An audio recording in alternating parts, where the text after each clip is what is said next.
भाई की अमीर बहन। किशोर और पिद्दी दो भाई बहन थे। पिद्दी बहुत खर्चीले स्वभाव की थी। वो जितना कमाती अपने ऐशो आराम में पैसे उड़ा दिया करती। लेकिन किशोर समझदार था, घर को साथ लेकर चलना जानता था। अपनी बहन के जितना कमाता तो नहीं था, लेकिन फिर भी वो किसी तरह घर का खर्च चला लेता था।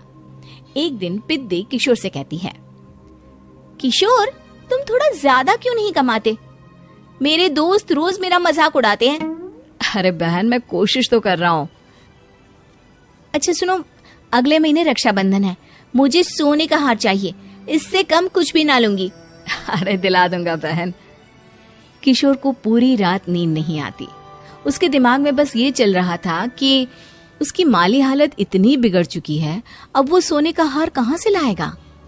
अगले दिन किशोर सुबह सुबह घर से ये बोलकर निकल गया कि पिद्दी, मैं गांव से बाहर जा रहा हूँ, कुछ दिन घर नहीं आऊंगा। किशोर ने अपने काम के साथ साथ फेरी में कपड़े बेचने भी शुरू कर दिए, जिससे वो ज्यादा से ज्यादा पैसे कमा सके। रात में वो एक बिल्डिंग की चौकीदारी भी करने लगा। अपने काम से थोड़ा बहुत समय निकालकर बस कुछ घंटे की नींद ले पाता था। और कब वो कुछ दिन एक महीने में बदल गए और रक्षाबंधन भी आ गया, पता ही नहीं चला। लेकिन किशोर अभी तक घर वापस नहीं लौटा। जहां वो काम करता था, पिद्दी के नाम का गुल्लक रखा हुआ था। किशोर ने उस गुल्लक को फोड़ा और सारे पैसे इकट्ठा करके एक सोने का हार खरीद लिया। घर में पिद्दी किशोर का इंतजार कर रही थी। तभी किशोर आता है। कहाँ चले गए थे? 4 दिन का कहा था और 1 महीने से पता नहीं कहाँ गायब हो गए थे। मैंने बस एक हार मांगा था और तुमने तो घर ही छोड़ दिया। अरे मुझे थोड़ा काम मिल गया था। कुछ नहीं, सब समझती हूँ, बहाने थे तुम्हारे। अपनी बहन के लिए इतना भी नहीं कर सकते, कैसे भाई हो? चलो यहाँ बैठो, राखी बांधती हूँ। पिद्दी ने किशोर को राखी बांधी। वैसे ही किशोर ने अपनी बहन के हाथ में सोने का हार रख दिया। उसकी खुशी का कोई ठिकाना नहीं था। वो मिठाई खिलाए बिना ही नेकलेस लेकर चली गई और शीशे के सामने अपने गले में हार रखकर देखने लगी। किशोर ने लड्डू उठाया और खुद ही खा लिया।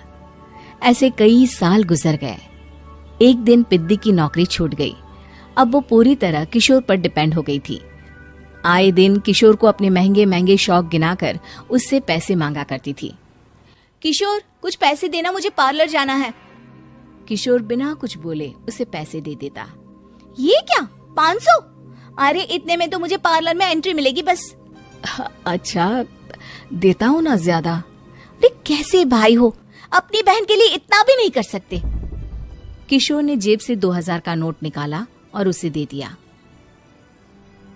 किशोर गरीबी में रह लेता था, लेकिन अपनी बहन को कभी कोई कमी नहीं होने देता था। बेटा, पिद्दी तुम्हारी बहन है, उसे कभी किसी चीज की कमी मत होने देना और उसका ध्यान रखना, क्योंकि भाई का फर्ज होता है अपनी बहन का ध्यान रखना। किशोर ने माँ की कही ये बात हमेशा के लिए याद कर ली थी। शायद माँ की इसी बात की वजह से किशोर पिद्दी की हर जिद पूरी करता चला आ रहा था। किशोर, आज मैं अपने दोस्तों के साथ पार्टी करने जा रही हूँ, मुझे कुछ पैसे दो ना। किशोर पिद्दी को समझाता है, लेकिन पिद्दी नाराज होकर चली गई और अपने कमरे में सुबक सुबक कर रोने लगी। किशोर अपनी जेब से कुछ पैसे निकालता है और पिद्दी को दे देता है। किशोर खुद कभी अच्छे कपड़े नहीं पहनता, लेकिन पिद्दी को राजकुमारी की तरह रखता। पिद्दी के जाने के बाद किशोर अपने काम पर निकल गया। एक तरफ पिद्दी अपने दोस्तों के साथ मस्ती कर रही थी, तो वहीं दूसरी तरफ किशोर पैसे कमाने के लिए कड़ी मेहनत कर रहा था। कुछ और दिन ऐसे ही बीत गए। एक दिन पिद्दी एक लड़के को लेकर घर आई और उसे किशोर से मिलवाया। किशोर, मुझे इस लड़के से शादी करनी है, लेकिन इनके मम्मी पापा बोल रहे हैं कि उनको दहेज में एक कार चाहिए, तभी वो मेरा और पंकज का रिश्ता कबूल करेंगे। लेकिन बहन, कार खरीदना कोई सब्जी खरीदने के बराबर तो नहीं है। अरे कैसे भाई हो तुम, अपनी बहन के लिए इतना नहीं कर सकते? देखो, मैं ज्यादा इंतजार नहीं कर सकती, तुम्हें 1 साल में मेरे लिए कार खरीदनी ही होगी। अच्छा पंकज, एक काम करो, कल तुम अपने माता पिता को घर बुला लो, मैं उनसे तुम्हारे और पिद्दी के रिश्ते की बात कर लेता हूँ। अगले दिन किशोर के छोटे से घर में पंकज और उसके माता पिता आते हैं। बेटा, तुम्हारी बहन ने हमारी शर्त तो बता ही दी होगी। जी। बेटा तुम तो इतने छोटे घर में रहते हो, दहेज कहाँ से लाओगे? मैं अपनी बहन की खुशी के लिए सब कुछ कर सकता हूँ। पंकज और पिद्दी का रिश्ता तय हो जाता है। किशोर अब अपनी क्षमता से 4 गुना ज्यादा काम करने लगता है। सुबह सबके घरों में न्यूज़पेपर फेंकता, दिन में मजदूरी करता और रात में चौकीदारी करता। खूब मेहनत करके किशोर ने अपनी बहन की शादी के लिए पैसे जुटा लिए। उसने अपनी बहन के लिए कार खरीद ली। जब वो पिद्दी के ससुराल वालों से मिलने गया तो उन्होंने किशोर से और पैसों की मांग की। इस बार किशोर हार चुका था।